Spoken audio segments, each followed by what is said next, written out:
última contraofensiva republicana del pasado mes de abril, se recuperaron varias localidades de la provincia de Córdoba y mucho terreno del que se había perdido en el mes de marzo.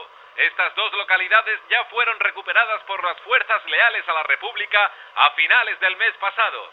De momento, la línea del frente permanece estable desde hace unos días, a la espera de la llegada de refuerzos que hagan más fácil la recuperación de más poblaciones.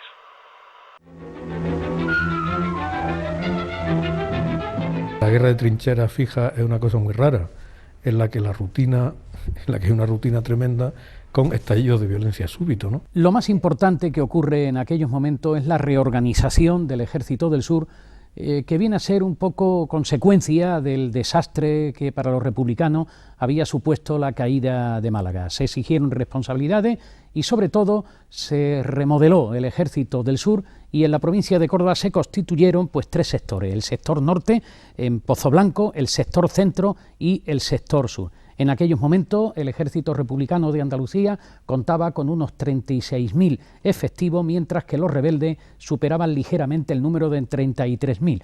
Es decir, estaban bastante equilibradas las fuerzas, si bien es verdad que la mejor organización se hallaba en el bando rebelde.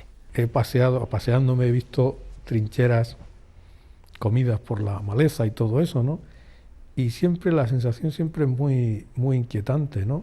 La sensación porque claro, tú imaginas la guerra en términos cinematográficos como una especie de cataclismo universal, pero parece que no es así, es decir, que es sobre todo como te decía, una especie de normalidad siniestra en la que de pronto hay estallido de una crueldad atroz. Ovejo, junio 1937. Queridos padres, espero que a la llegada todos estén bien. Hace unos días que tomamos la población de Ovejo. Se trata de un avance en el que estamos tomando toda la Sierra del Castaño y el pantano de Guadalmellato. El avance es lento, pero seguro. Estoy bastante bien de salud y con la moral alta. El buen tiempo es lo que tiene. Los rojos se defienden como pueden. A pesar de que de vez en cuando intentan recuperar posiciones, nuestro avance es seguro. A finales de enero, un día nos estuvieron cayendo proyectiles en las avanzadillas y en el interior del pueblo. El ataque de fusilería y de ametralladoras comenzó a media mañana por el lado del Cerro de San Cristóbal. Y antes, al hacer la descubierta la caballería de Lopera, le habían hecho 3 muertos por el lado que mira por Cuna. Los rojos también nos atacaron por el frente de Granada, presionándonos sobre Limones, Tózar, Pinos Puente y Moclín. La batalla de Pozoblanco responde pues a las ambiciones que había por parte del cuartel general de Sevilla, de Queipo de Llano, por llegar a Almadén por un lado y por llegar también al santuario de la Virgen de la Cabeza por esta zona de los Pedroches. Y entonces el 6 de marzo del año 37 organizan la ofensiva con 3 columnas, una que sale de Peñarroya, otra de Espiel y otra de Villa Arta. Resisten con cierta eficacia estas brigadas autóctonas, les favorece en cierto modo la llegada de un temporal de lluvias y sin embargo el día 9 ya flaquean. El día 9 de marzo empiezan a retroceder y a perder terreno. Pérez Salas pide ayuda inmediatamente, tarda un poco en llegar y recibirá la llegada de la 20 Brigada a los pocos días. De todas maneras no pueden evitar que los franquistas entren en Villanueva del Duque el día 10 de marzo. Si tú tienes un objetivo en un lugar, debes entrar también por la derecha o por la izquierda.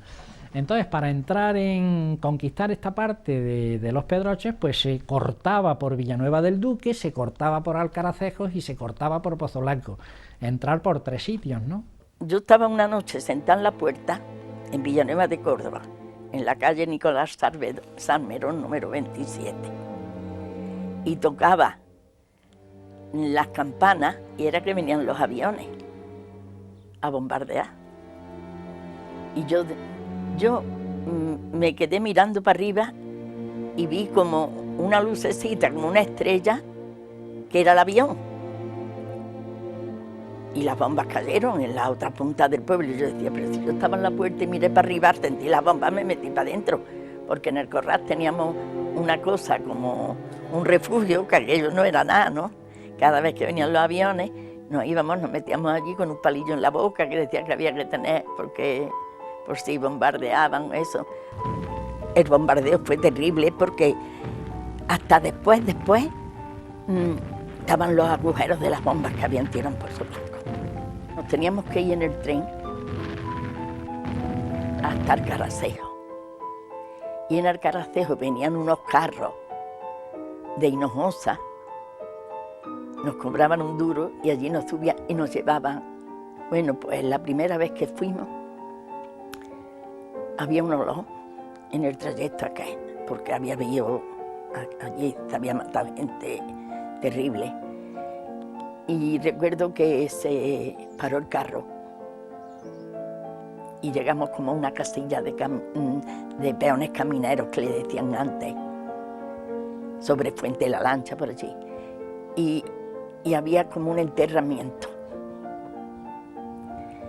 Y le habían puesto una cruz y decía, aquí descansan 4 soldados del batallón de Cuenca. Eso no lo puedo yo olvidar. Pozo Blanco era uno que era casi todo, en aquel lado estaban los moros. Los moros le decían Pozo Negro, nosotros Pozo Blanco, y ellos le pusieron Pozo Negro, porque allí murieron muchos moros.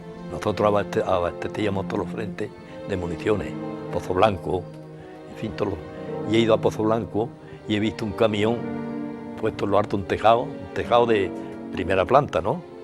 Con las 4 ruedas puestos en lo alto del tejado, que lo había puesto una bomba.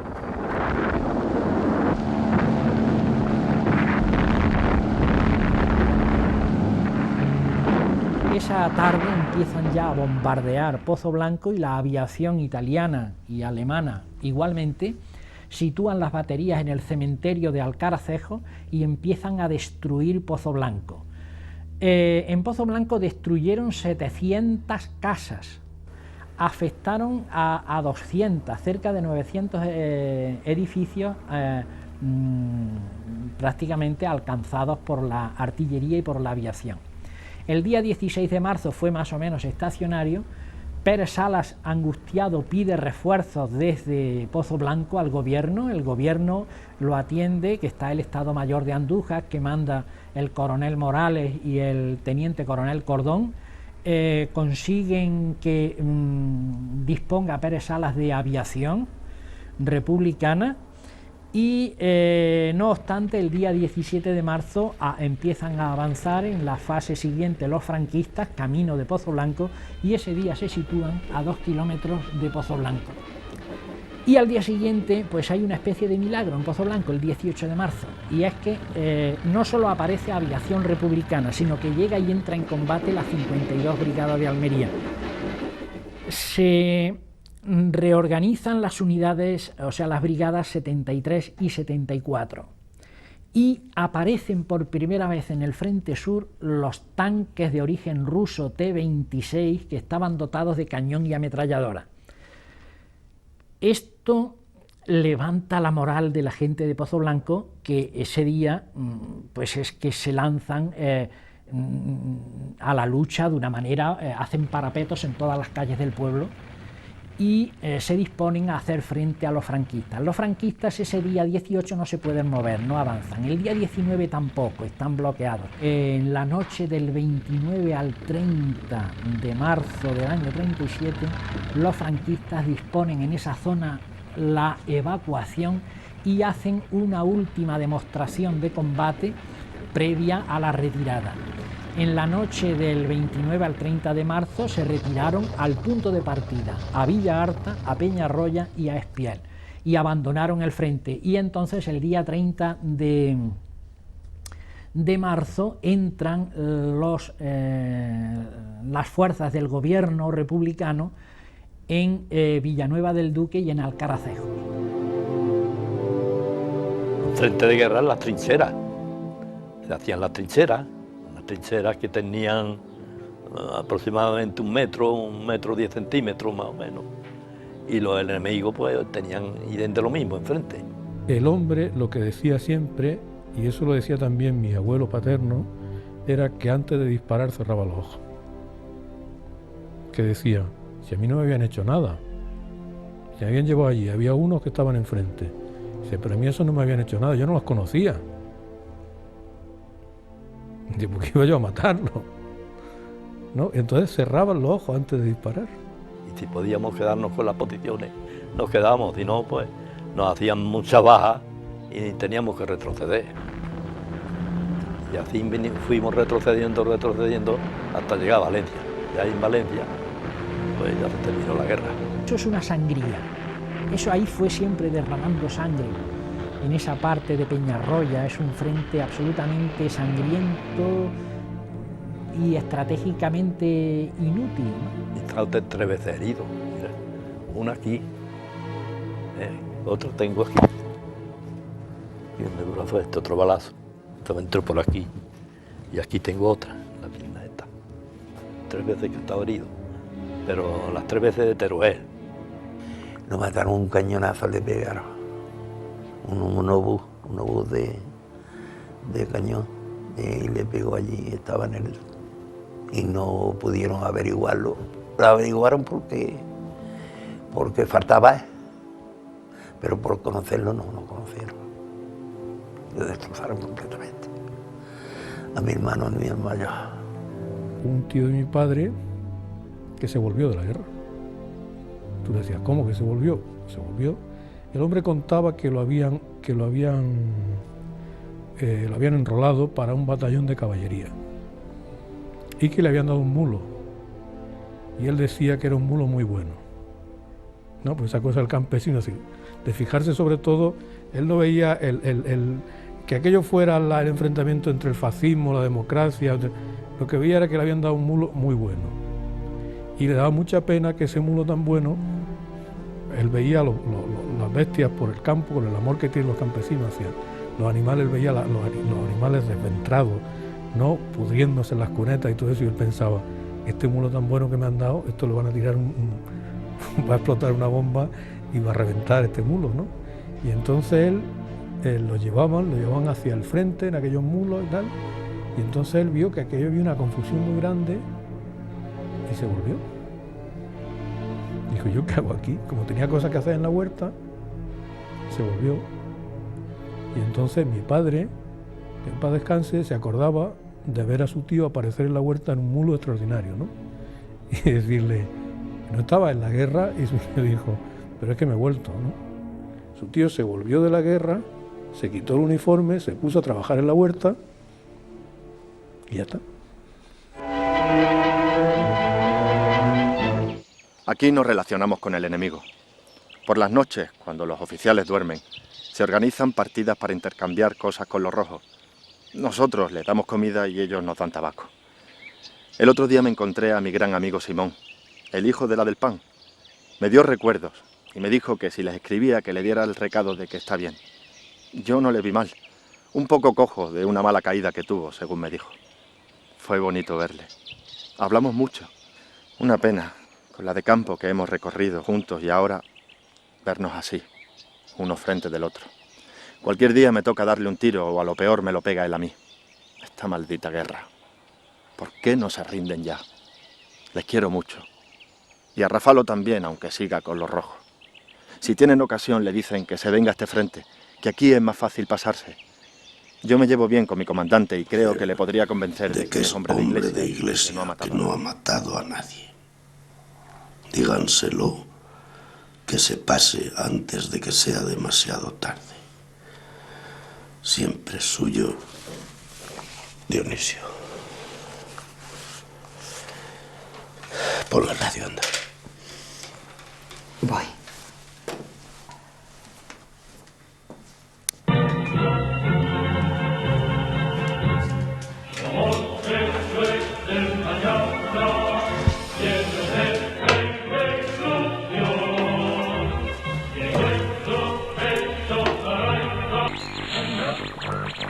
Habla Radio España Independiente, Estación Pirenaica. Entre hermanos. Nos estamos matando entre hermanos. Peñarroya, abril de 1938. Estimados padres, Espero que a la llegada de la misma se encuentren bien de salud. Yo me encuentro sano y salvo, a pesar de las calamidades que pasamos. Sigo en el frente, en las cercanías de Peñarroya. Aquí la cosa sigue más o menos igual que siempre. Unos días nos atacan los rojos y al día siguiente les atacamos nosotros.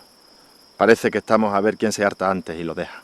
A principios de este año los rojos se emocionaron mucho con eso de que tomaran Teruel, pero ya veis lo que les ha durado.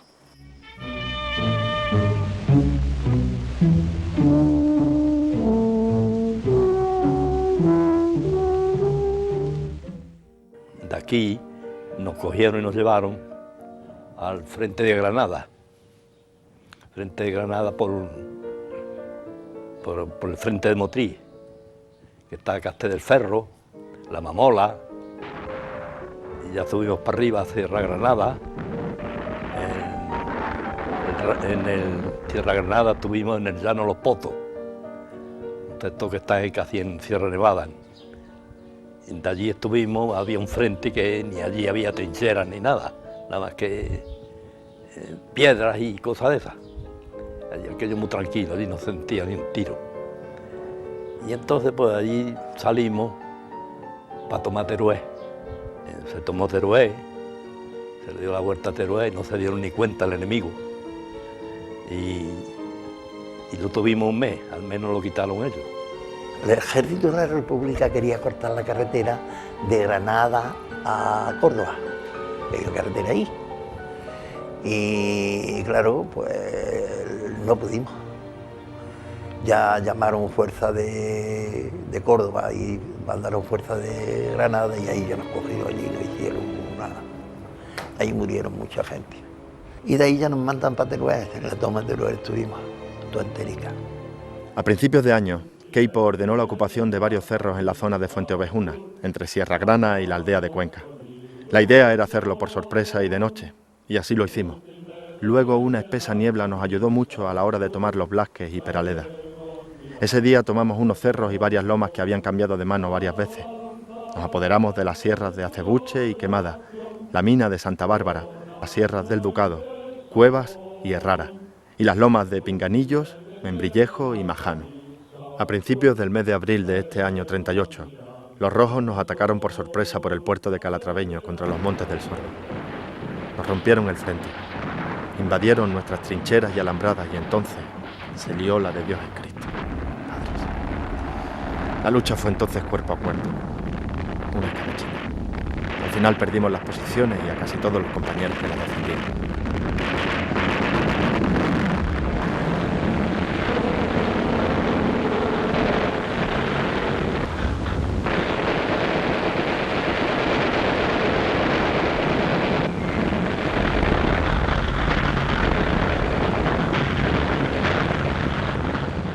Al principio no hay mucha diferencia entre el armamento de un bando y el otro, se lucha con lo que hay, pero inmediatamente empieza a llegar la ayuda extranjera y eso lo cambia absolutamente todo. El recibido por Rusia por parte de la República era un material perfecto y el recibido por Alemania e Italia por parte de los nacionales fue exactamente igual, material perfecto. Lo que pasa es que quizás los nacionales cuando fueron a comprar a otros países sí tenían una comisión de compra que estaban formados quizás por gente entendida, gente con otro tipo de formación, y en cambio lo que se consiguió en compras en Sudamérica y en otros sitios por parte de la República, pues en algunos casos fueron material que no era el adecuado para la época, ¿no? En la trinchera se hace una zanja grande y según si es más alta o más baja, desde allí se defiende uno contra los enemigos y allí pasábamos la vida, allí dormíamos y allí, claro. En la Guerra Civil se tiene pocas noticias de grandes batallas cuerpo a cuerpo. Llegó en alguna parte del frente en algunos momentos a enfrentarse con brigadas internacionales, pero no eran grandes masas contra grandes masas, ¿no? Y lo que sí te digo es que las que se hubiesen producido tenían que haber sido aterradoras, porque no, tú imagínate a un tío corriendo delante que viene para ti con un arma, o bien para dispararte, o bien para clavarte el cuchillo o la bayoneta que tenga calada, y tuvo lo mismo, ¿no? Entonces, pues, supongo que tiene que ser bastante complicado. Ten en cuenta que la guerra la hacen los soldados de infantería y los soldados de infantería son campesinos. Esa es la realidad de la vida, es decir, la gente de clase media alta son oficiales o son gente de Estado Mayor y todo eso, y el campesino, el que es soldado de infantería y es la carne de cañón. Eso es la ley universal en todas las guerras, ¿no? Me pegan un tiro a mí en el brazo y me dejan el brazo inútil, vamos, inútil, flojo completamente. Y la criatura viene, que ya no, íbamos retirados, pero ya no, nos íbamos juntándolo uno, él conmigo, y ve eso se viene y me amarra un pañuelo en la herida y así me salgo sangrando. Pues salimos arrastrando, porque lo íbamos arrastrando. Conforme salimos, le pegan a otro tiro en el mismo brazo, con una bala explosiva, y le hicieron polvo el hueso del brazo. Yo, ya con la mano derecha nomás, y eso, traté de amarrarle un pañuelo, la sangre me caía en la cara y total, en las manos me quedó muerto. Por quererme salvar a mí, lo mataron ahí. Afortunadamente, no tuve que enfrentar mi centuria ni ninguno de ese frente a frente con él, de trinchera a trinchera, ¿comprende? Muchos tiros, muchas cosas. Allí estaban delante de mí unos moros de la Mejala, de regulares y esas cosas, pero vamos, frente a frente con milicianos, yo no me encuentro. Solamente en la toma de Alanís, que estando después de tomar Casalla, nos fuimos a Alanís, yo me fui a la torre porque vinieron de Guadalcanar dos camiones con milicianos. Y desde la torre, pum, nos enfrentamos, mataron a un falangista muy amigo mío allí. Pero así, mano a mano, solamente me encontré a 4 o 5 y una muchacha que tendría 18 años, preciosa. La detuvimos, le quitamos el armamento, ella llevaba una pistola de nácar, Astra, que se le he regalado al nieto mío que es paracaidista. Y bueno, nos va a matar, me da la pistola, no puede matarme, valiente. Digo, no, que te voy a matar. Lo que te voy a dar un beso y ya estás en tu casa. Todas esas posiciones que perdimos ya las hemos recuperado con la llegada de refuerzos. No está siendo fácil la guerra por aquí. En marzo fracasamos en nuestros intentos por ocupar el castillo de Locubín y Alcalá la Real. Los rojos se resisten bien, los muy. Ahora nuestra intención es cerrar la bolsa de los Blasques y Peraleda y acabar con este frente de una vez. Presiento que la victoria está cerca. Si pueden, escríbanme. Cuéntenme cómo está todo por casa y dónde anda mi hermano. Ojalá no lo manden a este frente a él también. No quiero ni pensar en esa posibilidad. Dicen por aquí que algunos se van con los rusos a Moscú. Le dicen a mi hermano que se vaya, que después de lo vivido ni Dios lo salva del paredón. Esta cruzada es nuestra. Dios y Cristo está con nosotros y por eso no la podemos perder. Mi hermano debe marcharse a Moscú con los ateos y los rojos. Yo ya no creo que pueda interceder. Siempre suyo, Dionisio.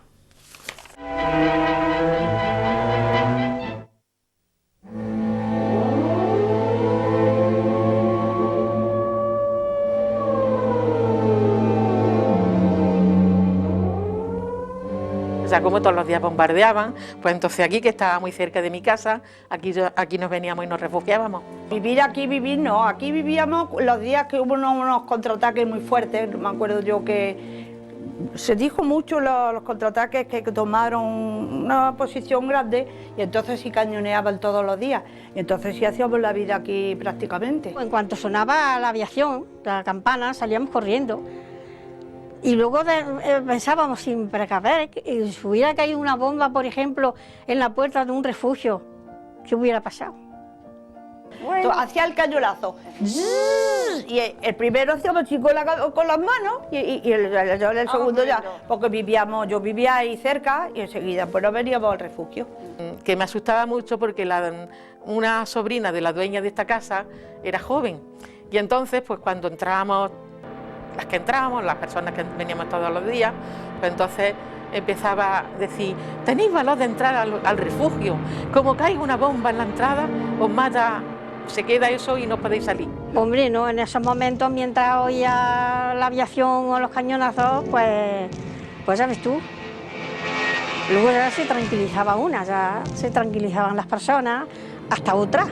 Se oían los cañonazos, los proyectiles, si eran bombas que tiraban algunas, no sé, pero ruido se oía mucho, claro. Se oían los zambombazos que aquello daban, como decían las mayores. Se oía el zambombazo que aquello daba, claro. Aquí abajo venía mucha gente. Aquí había por lo menos 30 o 40 personas. O más de 30 o 40. Sí. Incluso algunas veces soldados y todo. Si le cogían por aquí a los soldados, pues se metían aquí también. La vida en el refugio, pues los mayores a rezar. Sí, aquí hacíamos candela y aquí ponían café, ponían leche para los niños y esas cosas así. Como teníamos la cabra. Obvio y hasta el final, que es donde yo me ponía allí. Porque yo decía, si hay que salir, que salga la primera. Y ahí dormíamos los niños. Nos ponían ahí una manta y luego los arropaban y ahí todos los... Y había también un cajón muy grande, allí en el extremo que había un cajón muy grande. Y claro, estaba así mirando para acá y aquello era también como una habitacioncica más recogidita. Eso era según... Pero que no salíamos hasta que no veíamos ya la tranquilidad, que ya había pasado todo, entonces salíamos.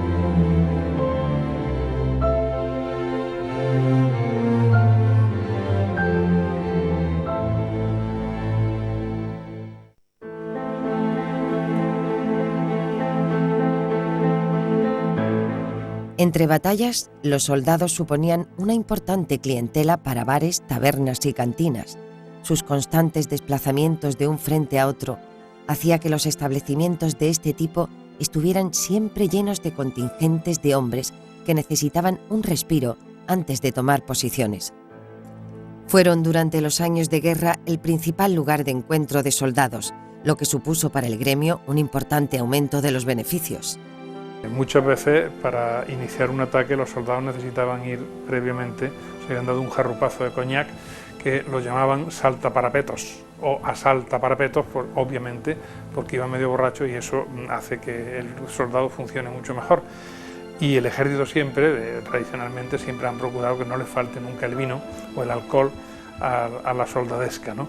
En ese sentido, pues había toda una organización, tanto en un bando como en otro, de bares, de tabernas, de soldaderas que vendían, de cabarets que se acercaban al frente con sus espectáculos, etcétera, ¿no?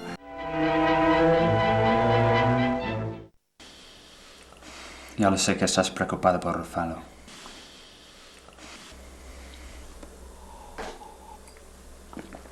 Y la verdad es que no son buenas las noticias de él, lo siento mucho. Hace un año que no sabemos nada de él. La última carta es la que nos hablaba del bombardeo en Almería. Desde entonces no hay más noticias. Su madre está deshecha. En Almería y en Granada los republicanos siguen luchando, pero los nacionales, tú lo sabes. Y detrás de sus líneas la represión es terrible. Y tú tienes que tener cuidado, porque si alguien te identifica como contra los nacionales no tardarán en actuar. Claro, señor, claro.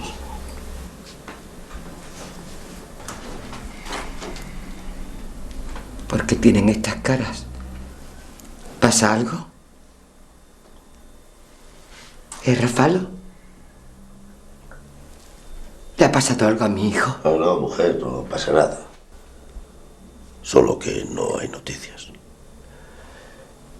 Que en estas circunstancias es una buena señal. Estate tranquila, mujer. Casteldeferro, Granada, 15 de diciembre de 1938. Queridos padres, os escribo esta carta aunque sé que probablemente nunca llegaréis a leerla. Los contactos cada vez son menos y no quiero poner en riesgo mi vida ni la de ningún compañero. Siento que tengáis que seguir sufriendo la falta de noticias mías. Así es esta miserable guerra.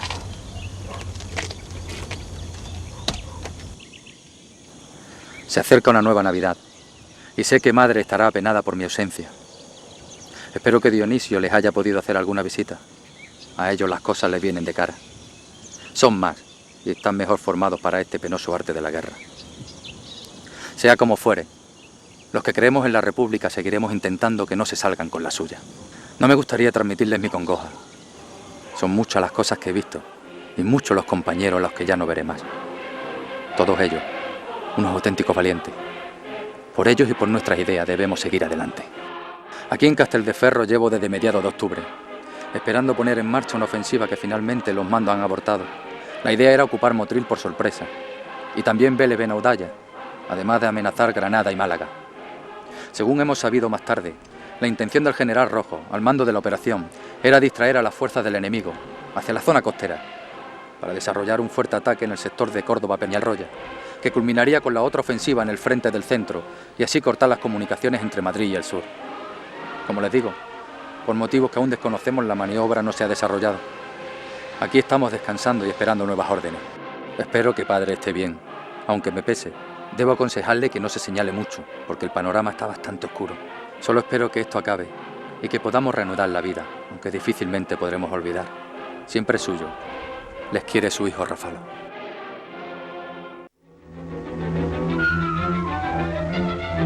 Se pasa un asturiano a la fila republicana, a Castelldefels. Y aquel dice que hay 400 prisioneros haciendo fortificaciones con los fascistas. Bueno, pues ya, entonces el alto mando dispone el rescate de aquellos prisioneros, en los que yo participé también.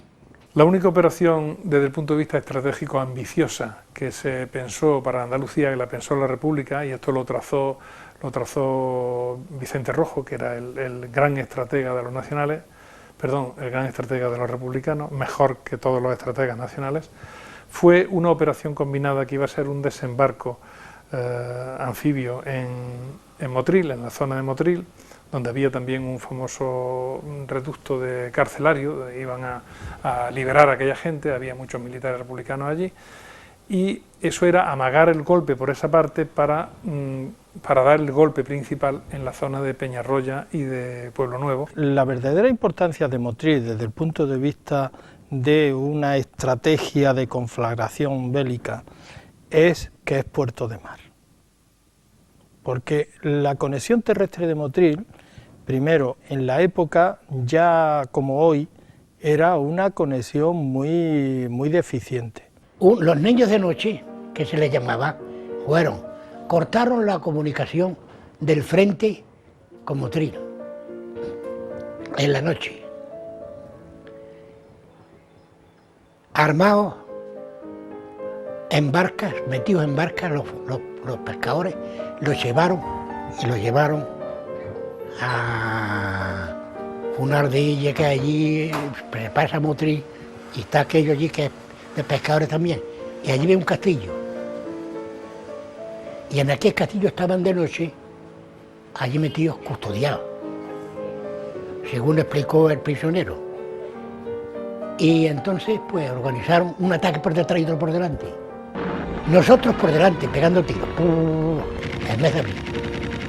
Y otros que entraron por detrás, coño, esto ya es sorpresivo.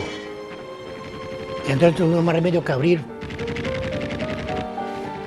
y dejar pasar los armados con pistolas, pasaron todos los asturianos y nosotros ya los recibimos como natural.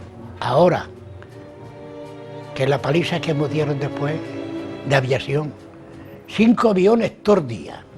Estaba muy bien diseñado el plan, pero el ejército republicano ya después de la batalla del Ebro ya estaba en las últimas y no tenía fuerza suficiente para desarrollar ese plan. Entonces al final tuvieron que suspender la parte de Motril y se quedaron todavía manteniendo la parte de Peñarroya. O sea, yo cogí toda la batalla del Ebro, que duró mucho la batalla del Ebro, fue muy fuerte. Toda la liberación de Cataluña hasta que la atravesaron, y después Valencia, y eso, o sea que hasta enero que nos separamos de la Legión Cóndor. Y entonces se formó el grupo aparte, independiente. Pero los mismos que estábamos en la patrulla de la Cóndor nos mandó el teniente coronel Frutos, ya de aviación, todos. Una vez en la batalla del Ebro fallamos un poco y cayeron bombas en la zona nacional. Este error, que no estaba la línea bien señalada, y entonces el alemán, usted no sabe la disciplina que tenía, allí se cargaban a uno por menos de nada, ¿eh? La puntería de entonces no era la de ahora, era el visor, le llamamos el visor negrillo. Comprende que era una plataforma así, donde tenía unos hilos delante, y claro, pues tú te reflejabas en esa pantalla el suelo, y claro, si el hilo iba fuera del objetivo, pues tú le hacías al piloto. Ahora, lo de hoy, eso no existía. El 5 de enero de 1939 se va a iniciar una de las batallas de mayor envergadura, no solo de Andalucía, sino de toda la Guerra Civil Española. Se trata de la ofensiva republicana en la zona norte de la provincia de Córdoba, a la que responderán los nacionalistas. El escenario fue de grandes dimensiones, abarcó pues desde Hinojosa, Villanueva del Duque, Fuentovejuna, la granja de Torrehermosa y Perelada, en la provincia de Badajoz, y para tener una idea de la magnitud de aquella batalla, intervinieron 72.000 combatientes en el bando franquista y más de 92.000 republicanos. El número de bajas fue de 8.000 muertos y más de 20.000 heridos. Fue una operación, digamos, meramente de dejar muy claro, dice que no nos rendimos, ¿no? Que vamos a seguir, ¿no? Ya el Ebro está cerrado, los últimos coletazos del Ebro se están dando, Cataluña, Barcelona está a punto de caer, quiero recordar, y entonces, pues, ¿qué razón tenía una operación ya en Peñarroya, ¿no? Lo que algunos llaman la batalla de Valsequillo tuvo 4 fases bastante bien diferenciadas. La primera de ellas se desarrolló entre el 5 y el 8 de enero y fue de una poderosa ofensiva del ejército republicano que llegó a estar situado a escasos kilómetros de Peñarroya, donde de momento se estabilizó la línea de frente. La segunda fase ocurrió entre el 9 y el 13 de enero, que es cuando se detiene el avance republicano y empieza a empeorar la situación debido a las malas condiciones meteorológicas y a la habitual falta de coordinación entre los republicanos. Y en ese momento Franco aprovecha para fortalecerse y hace venir a las brigadas 71, no divisiones, las divisiones 71, 74 y 81, que vienen al frente y organizan una contraofensiva que empieza el 14 de enero impresionante. La tercera fase, entre el 14 y el 22 de enero, fue de una contraofensiva franquista en el momento en que estas tropas comenzaron a recibir más refuerzos, y finalmente la cuarta fase, entre el 24 de enero y el 3 de febrero, fue cuando se rompió el frente republicano y cuando pues, se produjo la desbandada del ejército leal a la República. Empiezan a perder terreno los republicanos y además en una situación muy problemática porque han de retroceder por un pasillo muy estrecho. Claro, no tienen esa segunda vía que hemos dicho antes, ¿no? Por un pasillo muy estrecho, acosados por ambos flancos, se produce una mortandad extraordinaria, el atasco de los carros, de los vehículos. Es una retirada, pues no sé, como esta de los 10.000 del Anabasi de Jenofonte, una cosa, pues una retirada dramática. Puede decirse que esta batalla fue la batalla más sangrienta de la guerra civil en la provincia de Córdoba y posiblemente de toda Andalucía. 1938 es el año decisivo.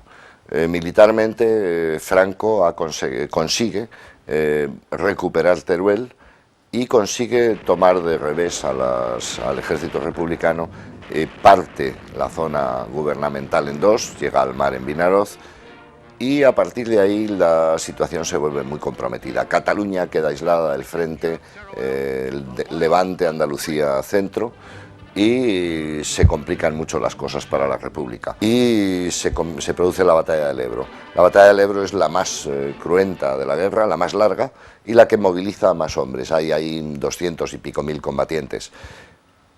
A mitad de la batalla del Ebro se produce un hecho decisivo, que es el pacto de Múnich, de modo que las potencias democráticas, Inglaterra y Francia, ceden ante las presiones de Alemania y le entregan Checoslovaquia. La República se queda aislada, sin suministros y claramente desmoralizada.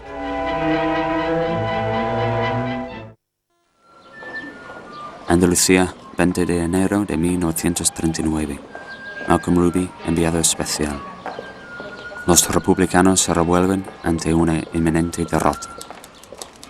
Andalucía sigue viviendo enfrentamientos en distintos puntos de su geografía. El bando nacional avanza y no cesa de conseguir victorias ante un enemigo que no acepta su supremacía militar y armamentística. Los republicanos agotan su material, por no hablar del número de muertos y heridos, incapaces de asumir que esta guerra está en su fase final y que poco más pueden hacer ya. Hoy mismo, en la provincia de Granada, los republicanos han recibido un nuevo varapalo.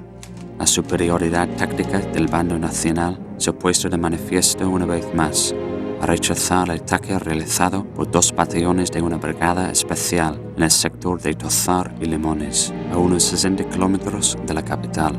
El ataque ha durado 4 días, con el consiguiente desgaste para los republicanos que ya están bastante mermados. Los intentos se producen ese primer mes, donde la primera semana de agosto estuvo el frente republicano, las líneas republicanas, a menos de 5 kilómetros de la capital. Ese intento fue fallido. Hubo un intento de milicias que venían procedentes de Murcia, de Jaén, de Almería, que estuvieron a poco menos de 10 kilómetros, entre 10 y 4 kilómetros a entrar. Eso fue imposible. A partir de ese momento, Granada quedó siempre en poder de los nacionales. Esta historia, siempre con el mismo final, se ha venido repitiendo durante todo el año pasado. Los republicanos han estado intentando recuperar la capital desde el principio de esta guerra. Sin ir más lejos, en febrero del 38 atacan desde el sector de Biznat, a la altura del Peñón de la Mata. Consiguen tomar este peñón y recuperan la posición de 9 casillas. En estos días se vive un aumento de los enfrentamientos, pero las fuerzas nacionales logran retener a los contrarios, pese a los insistentes bombardeos republicanos. El día 7 de febrero, tras varios intentos, los republicanos desisten y abandonan la capital. Hasta llegar al día de hoy, los nacionales de Granada han reforzado en profundidad la línea divisoria. Tanto es así que el hostigamiento de la artillería republicana apenas les hace mella. Esta situación se repite en toda la Andalucía, aunque hay lugares donde las fuerzas republicanas son prácticamente inexistentes. El final del enfrentamiento está cada vez más cerca y el resultado parece bastante claro. Muy cerca de Pinos Puente, eso sí es que estuve yo operando ahí con una bandera del tercio, y mi compañía en Los Berbes, unos cortijos. ¿Por qué estuvimos operando? Porque estaba presionando la fuerza de la República, está detrás de Pinos Puente, que es un pueblo de aquí de Granada. Es decir, que las fuerzas republicanas estuvieran a punto de entrar en Granada, pero muy cerca. Lo que pasa es que un ejército que no estaba organizado, pero estuvieron a punto de entrar en Granada. Es verdad que eso fue un intento importante, pero con un ejército republicano de la República con bastante poca moral, con bastante pocos medios y teniendo en cuenta que fue una medida o una operación de distracción para evitar la toma de Cataluña. Hubo fallos estratégicos y fallos técnicos, pero lo importante o lo más importante es que la moral de victoria en las filas republicanas estaban muy agotadas. Una vez más, Granada no ha sido tomada, como tampoco lo fue en 1492. Granada fue pactada. La toma de Granada nunca se ha producido. Después de una larga noche, se confirma que el coronel Segismundo Casado ha dado un golpe de Estado al legítimo gobierno de la República. Casado, que siempre ha luchado en el bando republicano, pone así el punto y final a este gobierno. La insistencia del presidente Negrín por continuar la guerra es la que ha motivado esta actuación de Casado. que defiende la búsqueda de una paz honrosa que evite el derramamiento de más sangre de forma inútil. En este golpe, Casado ha contado con el apoyo de la facción socialista de Julián Besteiro y los anarquistas de Cipriano Mera. Todos ellos han formado alianza para plantar cara al gobierno de Negrín.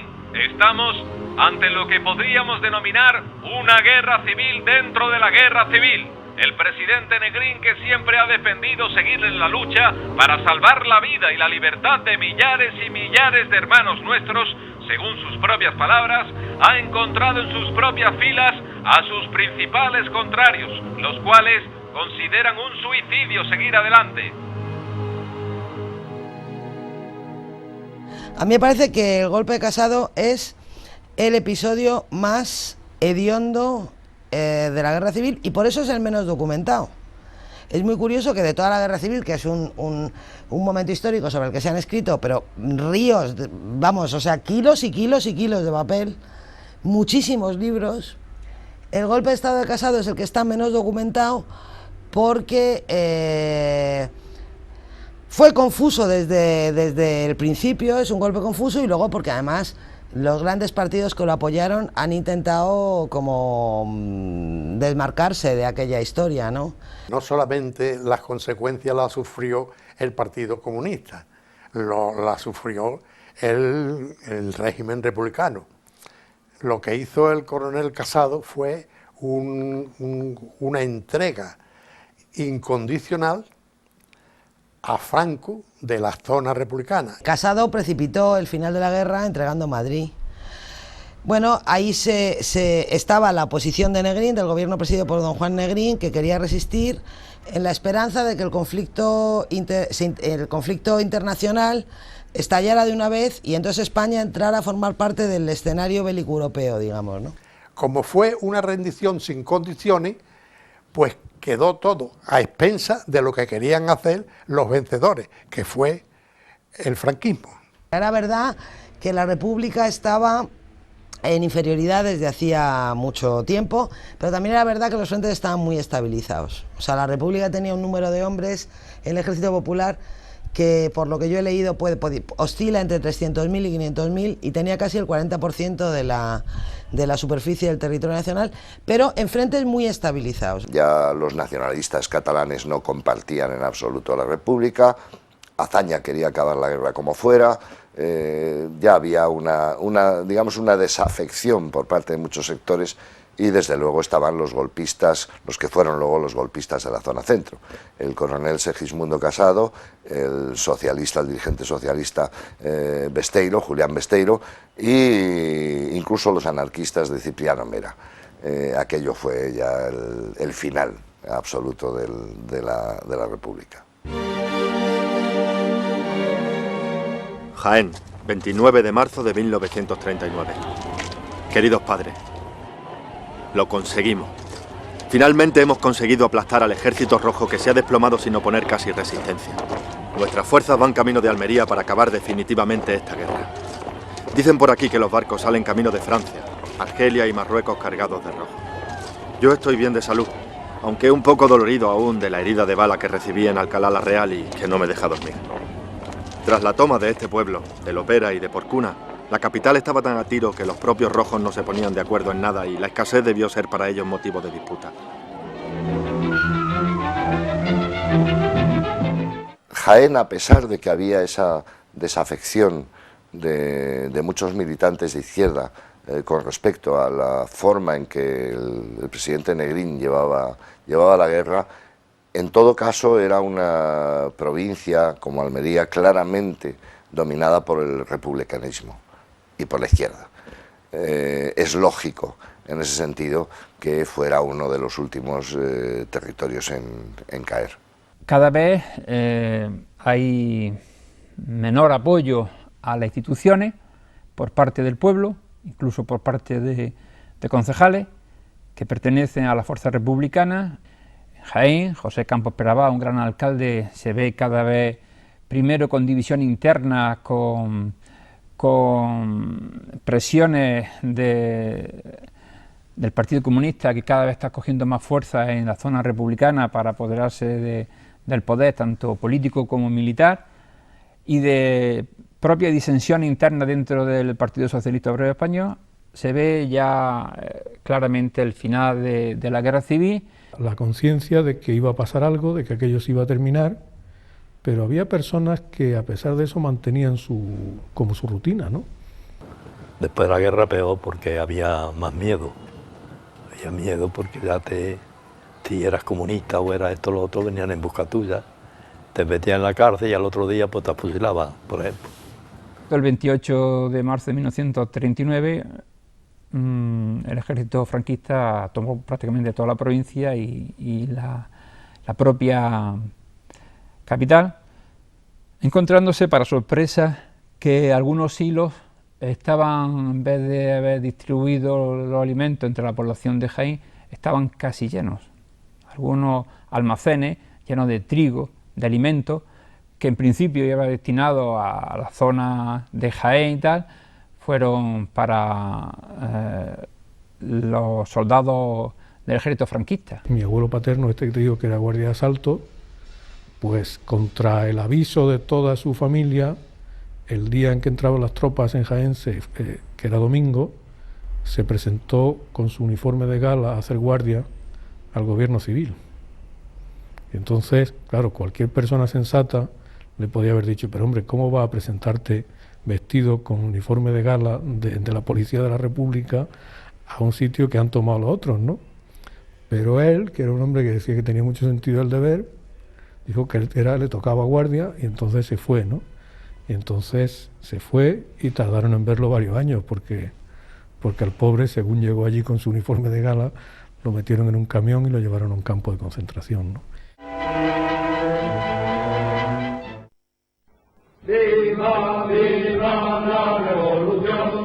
Estuve a punto de unirme a la tropa que iba a Almería por ver si contactaba con mi hermano, pero he preferido no hacerlo. Sé que hay veces que las represalias son mayores para los republicanos que, teniendo familia en nuestro bando, decidieron voluntariamente seguir a los rojos. Yo no puedo hacer nada por él, pero Dios sabe que le rezo todos los días para que consiga escapar a Francia o a donde sea. Qué cabezota ha sido. La historia nos da la razón. Tan pronto como pueda volveré al pueblo. Ya tengo ganas de pasearme por la plaza con mis amigos y que todo vuelva a ser como antes. Padres, les aseguro que ahora todo será mejor, con más orden.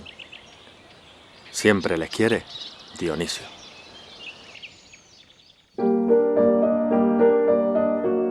Nada volvió a ser como antes, ni siquiera la moneda. Desde el principio de la guerra, el régimen franquista comenzó a emitir su propia moneda desde Burgos. A medida que iban tomando poblaciones, la nueva moneda sustituía a la republicana, que de un plumazo dejaba de tener valor. Durante un largo periodo estuvieron conviviendo las dos monedas. El desenlace de la guerra hizo que muchas familias se vieran en la ruina, ya que su moneda republicana no valía para nada. Mucha gente que que estaba en zona republicana cuando ya se produce la victoria franquista, pues se vio en apuros suplementarios. Quien tenía dinero republicano emitido después de una cierta fecha que no recuerdo, ese dinero ya no valía para nada. Valían, y eso lo daban las emisoras franquistas, daban las series, valían algunos billetes de dinero republicano que se hubieran producido antes de una fecha temprana desde la sublevación.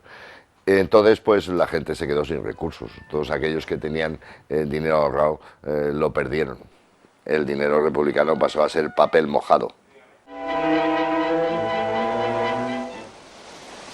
Queridos padres, les escribo desde el mismísimo puerto de Almería. No sé si llegarán a recibir esta carta o se perderá también como tantas otras cosas. Un trabajador honrado del puerto me ha prometido hacérsela llegar a ustedes en cuanto pueda. Todo está perdido. El frente se ha desplomado y aquí hemos llegado los últimos combatientes leales a la República. Hay en el ambiente una sensación de desesperanza, caos y miedo que saca lo peor de cada uno. Muy pocos guardan la compostura.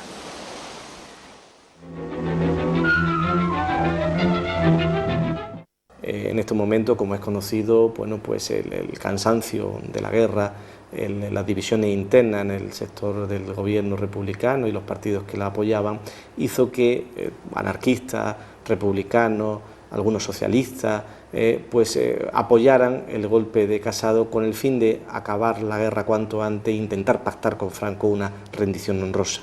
En ese sentido, bueno, las resistencias vinieron por parte del Partido Comunista y del sector de Negrín en el gobierno. Franco, como es sabido, pues exigió una rendición incondicional. El día que terminó la guerra del 31 no pasó nada. Luego, a ese día, vino un barco al puerto, empezaron a cantar Cararzao, sacaron el cuadro de Franco, todo lo vimos. Yo fui al bar, allí al puerto a verlo porque decía un barco y tal que venía y no pasó nada.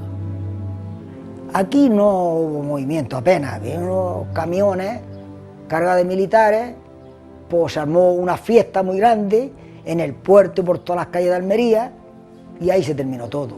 ¿Qué se iba a celebrar? Si había muerto mucha gente y todas las casas destruidas, casi todo, se hizo un desastre. Almería fue muy castigada. Se terminó, pues claro, por normal, toda la gente alegre, no tocaban las sirenas porque como tocaban para el peligro y pues no tocaron las sirenas ni nada. Las iglesias tampoco tocaron las campanas porque no dejaron ninguna. Las campanas de las torres de la iglesia las quitaban, las dejaban caer al suelo, se las llevaban para fundirlo, para hacer munición, para hacer balas y todo eso. En Almería, la mayor parte, excepto los comunistas, la mayor parte de fuerzas políticas y sindicales apoyan el golpe de Casado y los comunistas son detenidos y encarcelados. Pero pocas horas antes ya del derrumbe de los frentes van a poder salir a la calle y van a formar parte de esos intentos de huida al extranjero que vía el puerto de Alicante o a través del propio puerto de Almería pues van a intentar alcanzar las costas africanas. Tras sobornar a un oficial de un barco con bandera de Malta, he conseguido un pasaje para zarpar en 1 hora. No sé el destino, pero ahora mismo eso es lo de menos. Los fachas están a la puerta de la ciudad y si me pillan aquí me fusilan. Ya no tengo nada que defender más allá de mi propia vida. En cuanto llegue al lugar seguro me pondré en contacto con ustedes. No entiendo qué nos pasó, cómo hemos llegado a esta situación. Aún recuerdo los momentos en los que discutíamos en casa sobre política. Llevamos 3 años matándonos entre hermanos y al final van a ganar los que comenzaron la pelea. ¿Qué ha pasado con la ayuda internacional? Deben estar más ocupados con ese loco de Hitler, que la va a liar más gorda que su amigo Franco, ya veréis. Salir de España es mi única oportunidad de seguir con vida, al menos hasta que se clarifique la situación. Ya tendrán noticias mías. Sepan que de momento estoy sano y con vida. Siempre suyo, Rafalo.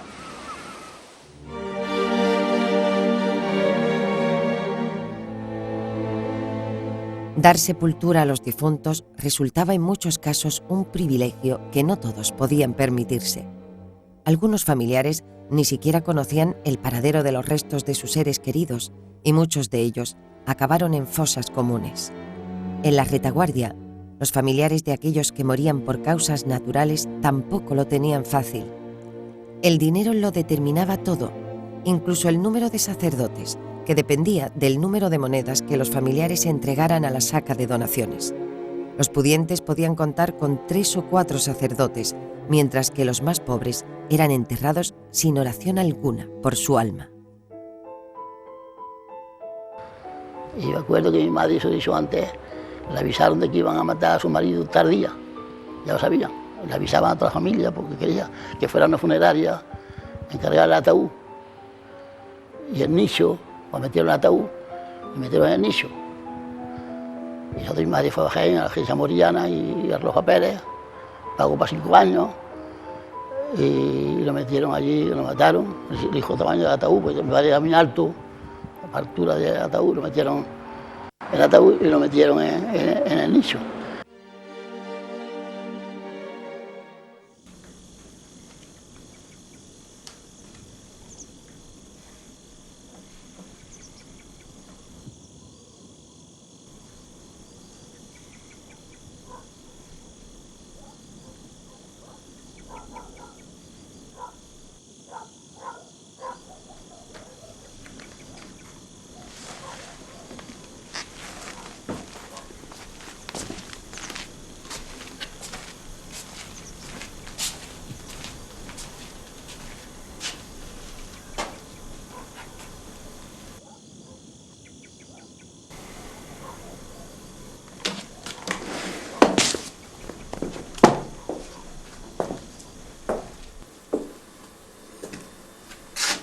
Lo han matado como a un criminal. Y ni siquiera han estado aquí sus hijos para enterrarlo. Ni sus hijos, ni sus vecinos, ni sus amigos. Lo han matado y yo estoy sola. Esa es la realidad. El pueblo tiene miedo. Nadie quiere ser señalado como defensor de la República. Señora Paquita, tiene que ser fuerte. Sus hijos volverán. La vida debe seguir adelante. Sí. La vida sigue adelante aunque no sepamos cómo vivirla. Malcolm, aquí no hay ganadores. Aquí hay dolor. Es imposible vivir con tanto dolor y sin fe.